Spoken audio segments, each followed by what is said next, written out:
Alli osoo hin dukkanaahin manni kiyyi dukkanaa'u jira. Manni kiyyas onneen tiyyees dukkanooftee jirti. Waan hundi natti qorree jira. Ati hin jirtu. Waan ati hin jirreef onnee fi manni kiyyas dukkanaan liqimfamee jira. Of waan manni na nyaatu natti fakkaataa jira. Naan gubadhe, naan waadame. Bishaan dhuguu ana hin qabbaneessu. Nageenyummaan natti hin dhagahamu. Gadi ciisuu hirribni hin jiru. Onneen tiyya gaddaan guutamtee jirti. Kaleessa waan ati jirtuuf qofa addunyaa gammachuu sana keessatti onneen tiyyas hidhiin tiyyas gammachuudhaan of wallaaltee akkasitti gammachuun narraa mul'ata ture. Abjuu hirriba malee keessaa dammaqee yoon si yaadadhu yaadannoo waliin dabarsin dhibee biraa natti ta'a. Namni akkamitti waan dabarse dagachuu danda'a laata? Waan ta'u natti hin fakkaatu.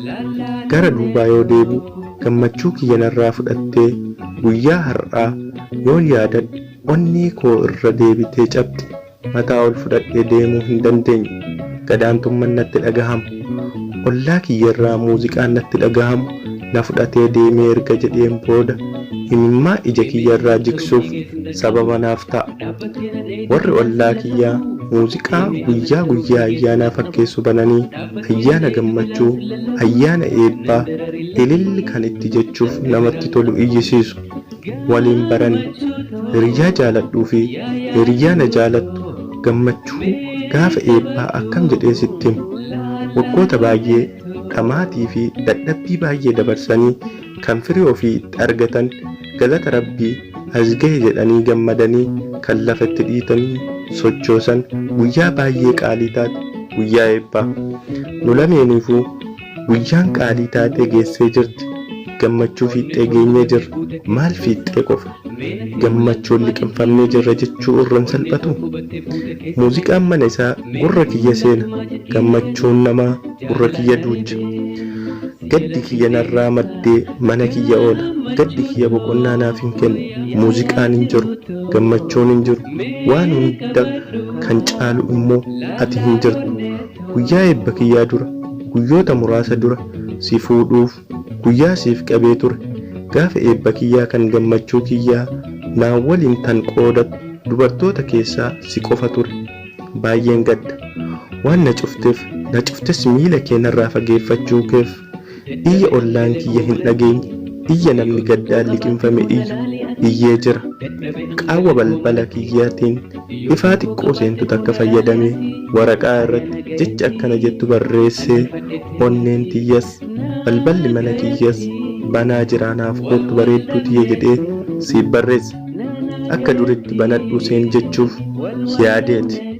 Bareedduu koo barkan barate ana qofa hin turre. Barnoota kiyyatti ana hanqixa dhamaati. Ana hanqixa dadhabde. Ana hanqixa rakkattee jirta. Atis anuma hanqixa baratte jechuu bara. Waan natti toleef bu'aan barnoota kiyyaa kan kophaa kiyyaati jechuu gonkumaa hin danda'u. Kan ati keessa turte bu'aa isaa akka bareeduuf halkanii guyyaa kan ati itti dadhabde akka ta'e ni dagatte. An gonkumaa hin daganne. Ati bar ifaajjuu intalaati. Namni akka keetti ifaaju gonkumaa hin jiru. Morkattuu koo. Kanaafuu mee guyyaa gammachuu kanaa akkamitti walitti cadhifnaa? Akkamitti wal cufnaa? Akkamitti gammachuu kophaa kiyyaa argadhaa? Ni beeka. Aariin amala gaarii ati narraa feetu sana narraa hatee jechootaan si aarsee jira.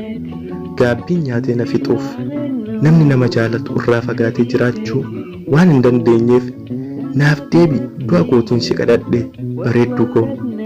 Yeroo ammaa nama uffata keessatti dhokatee jiraatu miskiina gurbaa siif ta'ee jira. Maaltu si tuqe? Maal taate? Namoota naan jedhanii fi namoota gammachuu an dur qabu beekaniif deebii dhabee kunoo afaan kiyya cufadhee siif taa'aa jira. Guyyaa eebba kootii gaawaanii qabadhee deemuun akkamitti jibbisee ta'a? Natti himi yoo jette uffanni gurraachi kun siinala gammachuu kiyya guutuu godhuu hin danda'u.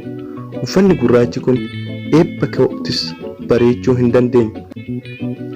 Osoo ati hin jirre ililli naaf jedhee abbaan barbaade ana gammachiisuu kabajas natti horuu gonkuma hin danda'u. Sin jaaladha waan jedhu waan jechuu qabu natti hin fakkaatu. hanga feetin narraa fagaattus nutis hanga dandeenyeen onnee tiyya miskiina sanaa waliin taanee si eegu jirra. Onnee tiyya keessaa lafa hangamee akka qabdu sitti himuu jechuun akka waan awwaala gubbaa dhaabbadhee dubbachuutti natti fakkaata. Hangam akka si jaalladhu ni beekta. Kaasaa maalii sii kaffalee si deeffadhu ni bareeddu koo. Eenyuun jaarsummaa sitti ergadhu? Giiftii koo dhaamsa akkamii siif haa dhaamu? A'aa kun hunduu araaramaa fi sababa yoo ta'anis onnee tiyya si caalaa kan beeku hin jiruuti. Bakka jirtutti dhaabbadhuuti onnee tiyya ilaali. Onneen tiyyas manni kiyyas yeroo hundaa siif qofa banaadha. Maaloo jaalalleetii gammachuu hir'uun addunyaa hir'uu keessa akka jiraadhuuf naaf hin hayyamin. Jaalallee koo araaramnee gammachuu keenya guutuu haa goonu. Akkasumas araaramnee addunyaa teenya haa bareechinu. Onnee tee jaalalaa qofa osoo hin taane dhiifamas beekti. Naaf koottu siyaamee jira. Naaf koottu jiraattuun onnee tiyyaa si naaf koottu. Maal qaba siinala beekumsi kiyyas jireenyi kiyyas siinala bareedu gonkuma hin danda'u. Kanaafuu amma barreessuu dhiisee afaan balbalaa irra haa dhaabbadhu. Balbala kan durii caalaa banaa haa ta'u. Bar jaalallee koo guyyaa cidhaaf qabannee nutti dhihaatee hawwii guddaan eegu jirra. Saanqaa balbala mana kiyyaa bal'isee banuuf siree irraa yoo ka'u miira gammachuu guddaa tokkotu natti dhagahama. Yeroo sana kophaa kiyya akka waa ati dhuftetti haasa'uu jalqabe. Taajjabbii fi kolfa gidduu taa'ee haasa'uu kiyyatti fuufee saanqatti hirkadhee ni dhufti jedhee kana booda gaddi hin jiru, mataa buusuun hin jiru, kophummaan hin jiru jedhee ofitti himee gammaduu eegale. Bareedduu koo cidha keenyaaf an qophaa'ee jira. Akka eebba koo irratti na biraa hafti cidha kiyyaa fi kee irraa hafuuf hin yaadin. Xalaa kan akkasi ga'een akkanaaf dhuftu abdiin qaba. Anis hanga ati dhuftuuf balbala irra dhaabbadheen si eegu jira. O'oo sin jaaladha. Magartuu Abdiitiif Gurraacha Kaayoo magaalaa Shaashamannee irraa xumure nagahatti. Yoo qabaate kun laali ati dadhabe hangale koo manatti. Yoo tantoo qabaate kun laali ati haya nagayetti ani